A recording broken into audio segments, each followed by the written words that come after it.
What happens when a sweet obsession goes too far? Part 1. The smile that started it all. Foot fetish isn't just a love for feet. It's a game of power, an intimate language that not everyone understands. Some look for beauty in it, others control, but you can only truly understand it from the inside. Hi, my name is Mia. For 2 years, I worked as a webcam model. I've seen hundreds of men and hundreds of their desires, from the most innocent to the kind that people never speak of out loud. And I talk about it honestly, not for gossip, for understanding, because any fetish is an entire world with its own rules. With him, it all started with one message. Can I get a photo of your smile? His name was Alex, a pilot from Australian uniform. He looked like someone who was used to being obeyed. He didn't say much, but every word felt deliberate. First, he asked for a smile, then a photo of my hands, my manicure, and a week later, my feet. For some, they're just a part of the body, but in the fetish world, feet can be anything. A symbol of pure aesthetics, a sensual ritual, or power. Sometimes it's purely visual, the shape, the arch, the color. Sometimes it's tactile, when every millimeter of skin matters, the warmth after a bath, softness of movement. And sometimes it's roleplay, where your feet become part of a game of submission or dominance. Alex never pushed directly. He moved gently, as if testing whether I was ready to take a step toward him myself. Generous tips for photos, light jokes about resting in his apartment in Dubai while he was in the sky. He created an atmosphere where I felt special. I was sure this game was just between us. I was wrong. Part 2. All the details with Alex. Everything was built around details. He noticed what other men simply didn't see. That new polish suits you, but with golden rings on your fingers, you look like a queen. French manicure. I'm sure you chose it so I'd notice. He could turn ordinary photos into little events. A pedicure after a spa. He'd ask me to describe the scent of the oil. Stockings with a thin seam.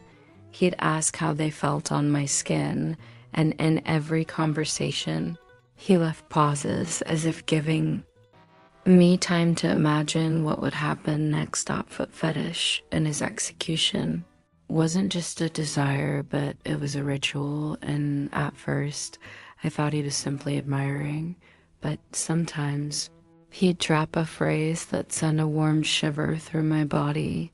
And if I were sitting on the floor, holding your feet, what would you do?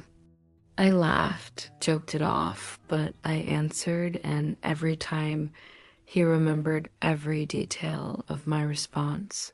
As if collecting them, he sent playlists for your salt foot baths, gifted creams I mentioned in passing, and in his world, my feet weren't just a part of my body, they were the center of the universe. And I liked that attention, maybe too much, until one evening in the studio kitchen, a colleague said, an Australian, around 40, always from new accounts. First males, then feet, then everything that can be done with them. I froze. She described every detail, even the intonations, the exact same words he had said to me, word for word. Part 3. The repeat I wrote directly. Alex, am I the only one you write to about massages and foot photos? Almost 5 minutes, and I was about to close the chat, and suddenly, you're special, but maybe I went too far. I wanted to ask what that meant, but he didn't leave a pause. Close your eyes. Imagine you're sitting in a chair. I'm on the floor. My palms are holding your feet, warm after a bath. I slowly run my finger along your ankle, and you're looking down. What do you feel? I answered automatically. The words just fell onto the screen as if he was pulling them out of me. He knew how to choose the rhythm, where to insert a pause so I would finish the picture myself. Now imagine I'm kissing each toe, first slowly, then a little faster. Tell me at what moment you held your breath. His questions were almost like touches, but then my colleague's words came back. The same pauses, the same descriptions, even the same question about breathing. And suddenly I saw that all of this was a template, a script he repeated over and over, changing only the name in the fetish world.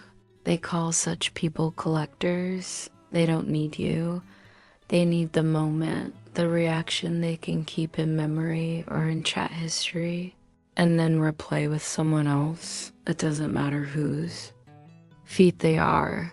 What matters is that in that moment, they belong to them. I realized that all this time, I'd been playing someone else's role, that my specialness was just part of his collection, so I decided to leave. Not because I was hurt, but because I suddenly saw clearly there was no us here. There was him. And his script. I went silent. He kept writing for a few more days and then he disappeared. Thought it was over, but there was another player in this game I didn't even know about. Part 4. The Invisible Audience. The message came late at night, an unfamiliar username, one word, hi. I was going to ignore it, but then a photo of my foot, with a delicate ankle bracelet on a gray blanket, the exact same shot I had sent only to Alex. Where did you get this? My fingers typed on their own. I was there. I frowned. Where? When he held you by the ankle and asked at which moment you stopped breathing. A chill ran down my spine. I had heard that phrase only once, from him. Who are you? A pause. A woman who has lived with him for 10 years. Then calmly, almost lazily, she described my own evenings with Alex. The same questions, the same pauses, the same special words. You thought it was about you? No, it was about us. This is how we have fun.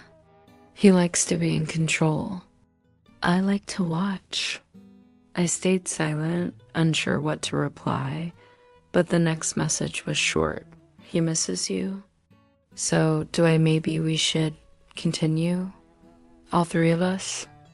In that moment, I realized that all the attention, all his rituals had nothing to do with tenderness, and in their hands, foot fetish was a tool of power.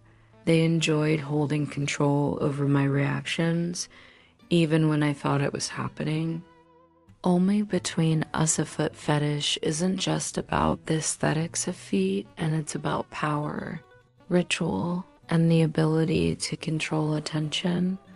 For some, it becomes a form of worship, almost an intimate art, where every gesture is like a brushstroke. Others, a way to dominate, to keep a partner in constant tension, to play with their reactions, knowing exactly when they'll hold their breath. And sometimes it's a joint project, where one acts and the other watches, taking pleasure and control. And if you think you're playing only for two, remember, sometimes there are unseen spectators in the room. And if you were invited, would you say yes?